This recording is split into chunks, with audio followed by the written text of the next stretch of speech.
지금은 작은 장사를 하고 있습니다. 아내는 어릴 때 공장에서 일을 하다 저를 만났고 저와 결혼하고 나선 일을 그만두고 애를 낳았어요. 아내는 뭐라도 해야겠다면서 비서일을 알아보더니 지금까지도 비서일을 계속 다니고 있습니다. 저희는 맞벌이지만 비서일이 일찍 끝나기 때문에 오전에는 제가 아이를 보다 오후에는 아내가 아이를 돌봐주고 그리고 제가 밤에 들어가면 아내와 바톤 터치를 해서 제가 애를 재우고 합니다. 그래도 아이가 저와 아내랑 붙어있는 시간도 많아서 그런지 가족 관계도 좋고 저희 말도 곧 잘 따라요. 어릴 때 부모와 같이 있는 시간이 많아야 유대감도 형성되고 한데서 최대한 저희랑 많은 시간을 보내려고 노력 중입니다.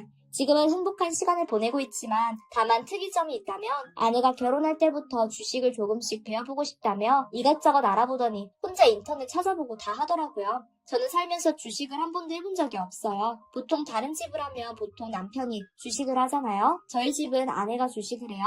저는 저희 아버지도 주식을 하다 크게 잃어서 그 무서움을 알고 있기 때문에 저는 시작도 안 하거든요. 제가 아내에게 주식은 위험한 거다 그렇게 얘기를 해줘도 아내는 조금씩 용돈벌이만 하는 거라며 저보고 걱정하지 말래요. 옆에서 하는 걸 직접 보니 금액이 100만 원도 안 되는 돈이라 그냥 놔뒀습니다. 아내는 처음엔 혼자 끙끙대더니 어느 날은 갑자기 외식을 하자면서 자기가 사겠대요. 저는 돈이 어디서 났냐고 물어보니 자기가 주식을 했는데 자기가 샀던 게 갑자기 올라서 꽁돈이 좀 생겼대요. 그래서 그날은 다 같이 한우를 먹었습니다.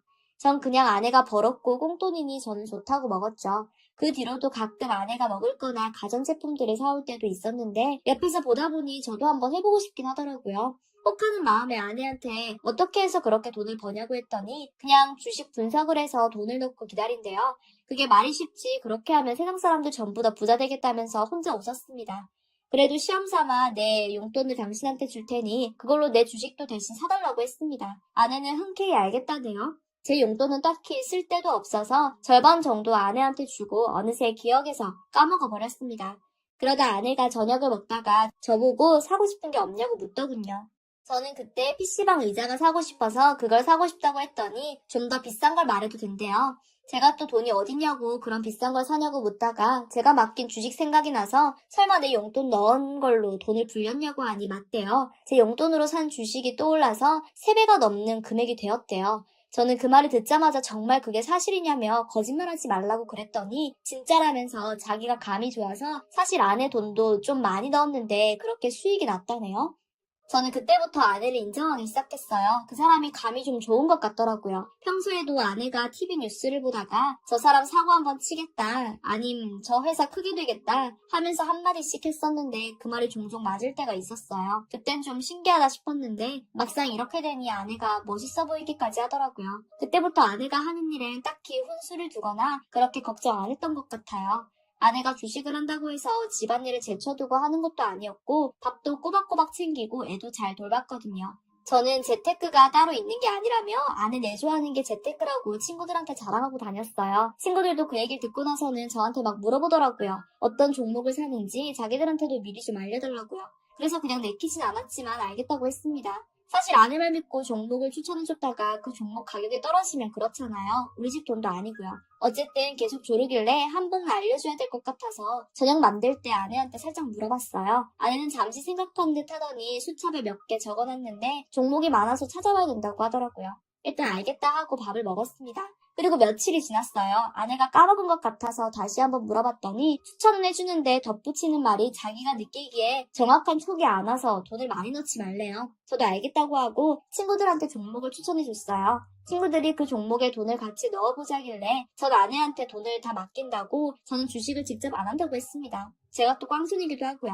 그러던 중 하루는 아내가 제 용돈을 올려주겠대요. 그러면서 제가 얼마까지 올려주냐고 물었는데 그 금액이 좀 많이 컸어요. 금액을 듣고 깜짝 놀라서 언제 또 이렇게 돈을 불렸냐고 이렇게까지 줄 여유가 되냐고 했죠. 아내는 자기가 주식에 소질이 좀 있는 것 같다면서 막 웃더라고요. 저는 이게 이렇게 벌릴 정도면 얼마나 큰 돈을 넣고 있는지 예상이 안 갔어요. 그 큰 돈을 받아도 되는지 모르겠는데 뭔가 그런 느낌이 들더라고요. 이게 우리 집 돈이 맞긴 한 건가 싶은 느낌이요. 그래도 일단 돈 많은 건 좋으니 좋다고 용돈을 받았습니다. 한 달에 500만 원 정도요. 저는 용돈이 많아지니 제가 사고 싶은 것들 이것저것 다 사고 딸아이 옷과 장난감과 먹을 것도 다 사줬어요. 그러면서 아내와 보내는 시간도 늘리고 싶어 애를 데리고 주말에 놀러 가자고 했는데 주말에 야근이 있다고 하더군요. 아내가 하는 비서일은 평일에만 하는 터라 주말에 야근은 처음이라서 좀 의아했는데 그냥 알겠다고 하고 딸아이랑 저랑 둘이서 공원에 피크닉 갔다 왔어요. 딸아이가 너무 좋아하는 걸 보니 아내와 같이 왔으면 더 좋았겠다 싶더라고요. 그래서 앞으로 주말마다 우리 셋이서 같이 보내는 시간 좀 가지려고 가게도 주말엔 쉬려고 마음먹었습니다.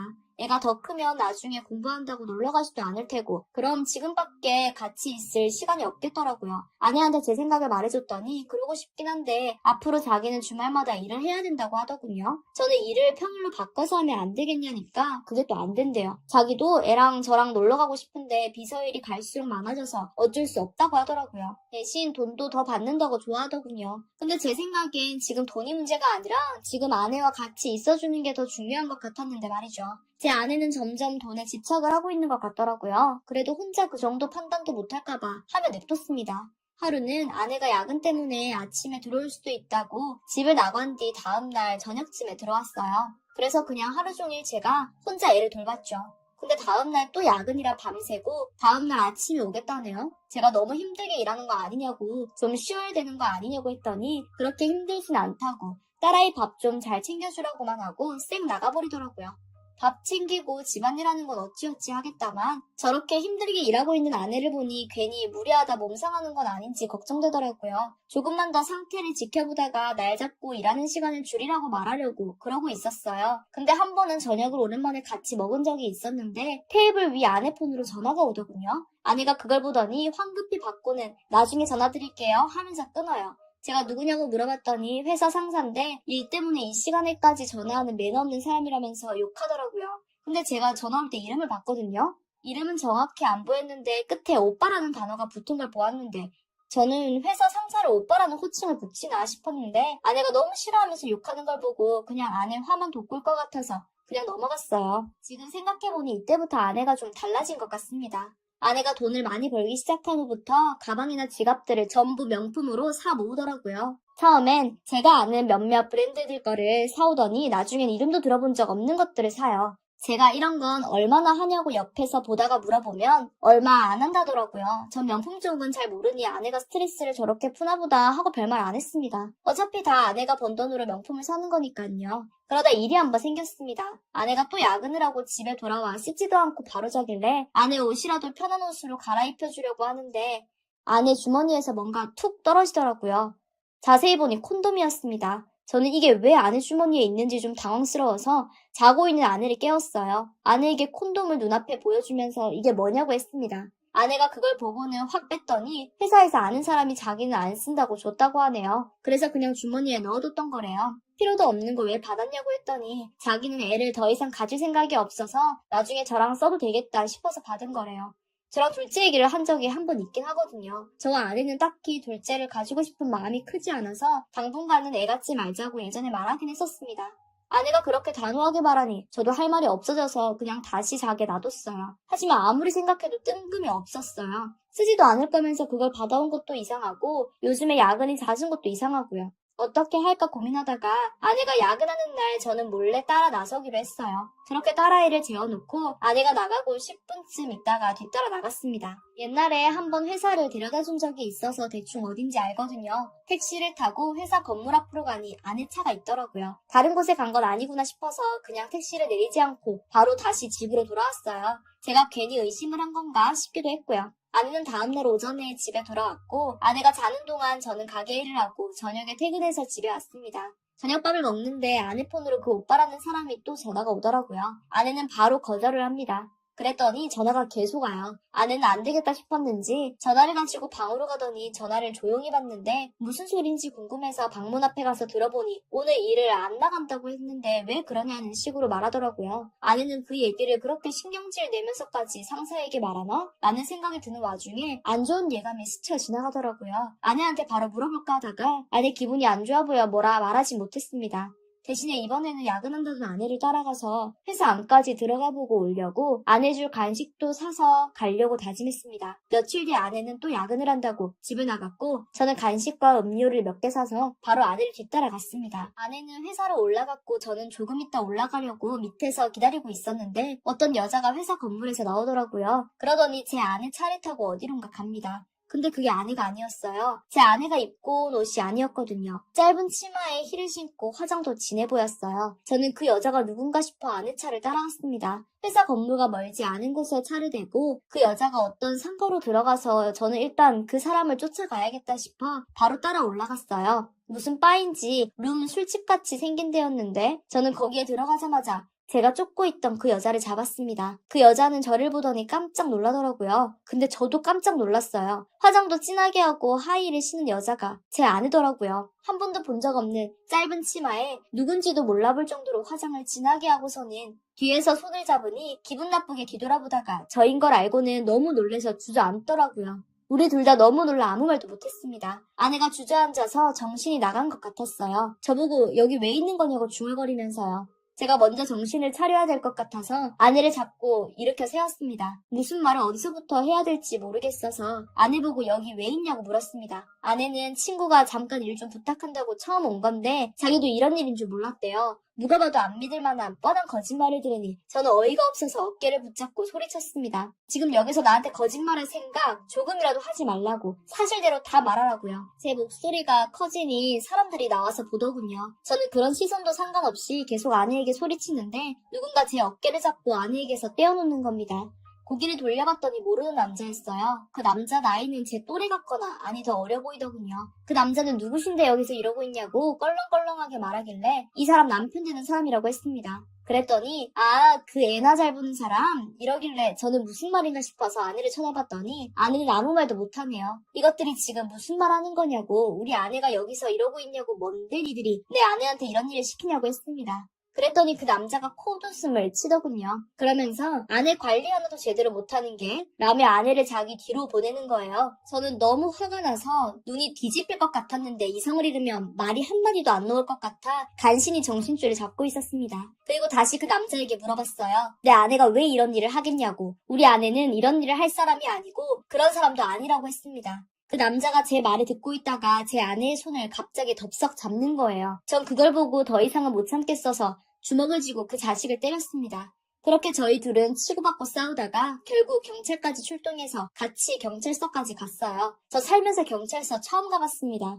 근데 거기 담당 경찰이 저와 싸운 그 남자를 보고 요즘 잠잠하던데 왜 또 왔냐고 하네요. 이 자식이 무슨 짓을 하고 돌아다녔는지 모르겠지만 정상인은 아닌 것 같아서 아내한테 얘기를 듣겠다고 삼자대면을 했습니다. 아내는 계속 울기만 했어요. 제가 울지 말라고 다그치고 빨리 어떻게 된 일인지 사실대로 말해라고 했습니다. 그랬더니 하나씩 말해주더라고요. 비서일을 하다가 거기서 알게 된 사람이 저녁에 부업을 하지 않겠냐고 물어봐서 정상적인 일이 아니었던 걸 알았지만 돈을 많이 벌 수 있다고 하고 다른 사람에겐 절대 들키지도 않는 일이라 그냥 밤에만 잠깐 나올 수 있으면 된다고 했대요. 그렇게 술집 일을 시작하게 됐는데 싹싹하게 접대를 잘해서 그런지 바 사장한테 눈에 띄었나 봐요. 제 눈앞에 있는 남자가 아내 폰으로 전화가 왔던 그 상사 오빠라는 사람 같더라고요. 오빠는 무슨 덩치도 크고 배가 나온 아저씨였어요. 그래서 그 남자랑 데이트도 몇 번 하고 잘 지내다 보니 돈도 많이 벌게 된 거였고요. 아내는 울면서 말하면서도 그 남자는 제 아내에게 휴지를 챙겨주고 그러는데 누가 남편인지 모르겠더라고요. 저는 화가 나서 당장 눈앞에 둘을 때려 패고 싶었지만 이때까지 거짓말을 해왔던 아내에 대한 배신감이 너무 커서 힘이 쭉 빠졌어요. 그리고 그럼 이때까지 주식으로 벌었다던 돈도 주식으로 번 게 아니었냐고 물었더니 아니래요. 그냥 그 남자에게서 나온 돈으로 저는 좋다고 옷도 사고 밥 먹으며 살고 있었네요. 근데 옆에서 하는 경찰 말을 들어보니 이 남자가 이런 적이 한두 번이 아닌가 봐요. 이번에도 그냥 좋게 합의해서 넘어가자는 식으로 말하길래 저는 그럴 수 없다고 한 가정을 이렇게 파탄내 놓고 돈으로 입 싹 다 댈 생각하지 말라고 소리쳤습니다. 그 남자는 당황하지도 않더군요. 경찰이 일단은 집에 돌아가셔서 아내분과 상의 후에 어떻게 하실지 결정하고 오라고 해서 아내와 집으로 돌아왔습니다. 집에 오면서 단 한마디도 하지 않았어요. 저는 아내에게 말을 걸 수가 없었어요. 아내의 그 술집 일하는 그 모습을 보고 난 뒤 제 아내가 제 사람으로 보이지 않았거든요. 정말 다른 사람 같았어요. 집에 돌아왔더니 딸아이가 깼는데 집에 아무도 없어서 울고 있더라고요. 울고 있는 애를 보니 그제서야 긴장이 풀렸는지 아무 죄 없는 우리 딸아이가 불쌍해서인지 저도 눈물이 왈칵 나더라고요. 제가 안아서 아이를 달래주는 동안 아내는 방에서 옷을 갈아입고 화장을 지우고 나왔습니다. 애를 달래서 다시 방에 재우고 아내와 저는 테이블에 앉아서 둘 다 한동안 말이 없었습니다. 둘 다 어떻게 말해야 될지도 모르겠고 이제 이 사람을 어떻게 대해야 할지도 사실 모르겠더군요. 솔직히 저에게 이런 일이 일어날 줄은 꿈에도 몰랐습니다. 너무 서럽고 억울해서 눈물이 났어요. 우리 딸 이제 어떻게 키워야 할지 자신이 없어지더라고요. 아내에게 앞으로 어떻게 할 건지 아내 생각을 말해보라고 했습니다. 나랑 이혼할 건지 어떡할 건지요. 저는 사실 이혼이라는 단어가 무서웠어요. 아내가 그 술집이를 그만두겠다고 하면 못 이기는 척 한 번은 봐줄 생각도 있었습니다. 이 사람은 한동안 소리 없이 눈물만 흘리다가 딸 아이를 제가 데리고 키우래요. 전혀 예상치 못한 대답이었습니다. 그럼 그 술집애를 계속 할 거냐고 물었더니 대답 대신 앞으로 매달 아이 양육비는 자기가 모자라지 않게 챙겨주겠대요. 전 아내에게 도대체 왜 그러냐고 했습니다. 아내는 자기가 돈 맛을 알아버린 것 같다고 이전 생활로는 못 돌아갈 것 같다고 하더군요. 이 방법이 저와 아이를 위하는 방법인 것 같다면서요. 저는 그 말을 듣고 저와 아내는 동이 틀 때까지 계속 울기만 했던 것 같아요. 정말 많이 울었습니다. 제가 왜 그랬을까? 왜 아내가 밖으로 놔둘 때까지 몰랐을까? 죄책감이 들더라고요. 하지만 또 생각을 해보며 그렇게 가정을 등진 아내가 괘씸하기도 했습니다. 한때 정말 죽고 못 살던 사람이 이렇게 돈에 미쳐서 가정까지 버리는 걸 보니 남 같더라고요. 저는 그래서 그냥 아내를 놓아주었습니다. 다시는 예전으로 돌아갈 수 있을 것 같지 않았어요. 대신 아내에게 위자료도 다 받아내고 받을 돈은 충분히 다 받았습니다. 아내가 가끔 딸아이를 보러 가도 되냐고 묻더라고요. 그래서 그러라고 했습니다. 대신에 제가 마지막으로 보았던 그 낯선 모습으로는 오지 말라고 했습니다. 딸아이에게 그런 일이 있었다는 건 당연히 알게 하고 싶지도 않았고 아내와 솔직히는 만나게 하고 싶지 않았습니다. 그래도 마지막 양심은 있는지 양육비는 다 되겠다고 하니 그냥 만나기는 해주려고 합니다. 양가 집안에는 성격 차이로 헤어졌다고 하려고요. 저희 부모님이 이 말을 믿으실지 모르겠지만 그런 부끄러운 일 때문에 이혼했다는 걸 전 말하고 싶진 않더라고요. 애는 제가 키우다가 가게 일이 바쁘면 저희 부모님에게 잠시 맡기던지 하려고요. 엄마 없이도 딸아이 잘 키울 수 있다는 거 한번 보여주고 싶습니다. 제 결혼 생활은 이렇게 끝이 났네요. 이제 남은 건 예쁜 우리 딸밖에 없어요. 제가 바라는 건 우리 딸이 엄마 없는 아픔 못 느끼고 잘 자랐으면 합니다. 딸아이와 한번 잘 살아볼게요.